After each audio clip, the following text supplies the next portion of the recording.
In today's video, I am going to teach you how to put peso sign in Google Sheets. We're going to use the custom currency option so your values stay as real numbers, which means formulas like sum and average work perfectly while the face symbol displays in front of them. This is the recommended approach when you need accurate calculations and a clear currency format.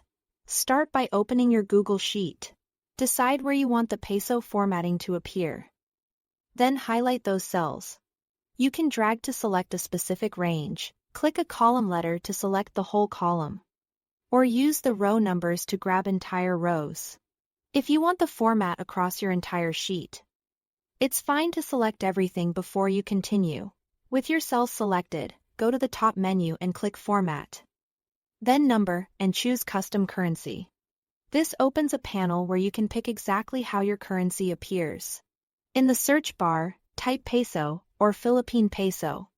You'll see options that display the peso symbol with different styles, such as with or without decimal places or with thousand separators. Choose the version that best fits your data. The preview will show you how numbers will look once applied, which makes it easy to confirm you've got the right style. After you've picked the Philippine peso format, click Apply. Instantly, any numbers in your selected cells update to show the peso symbol. If your cells were empty, you can now type a number. Press Enter, and it will appear with the peso sign automatically. The key benefit here is that your entries remain numeric. That means you can use functions like sum, average, and even more advanced formulas without any issues. And your results will still display with the peso symbol if those cells are formatted the same way.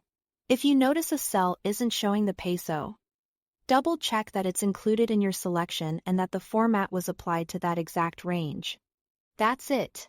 Thanks for watching and happy formatting.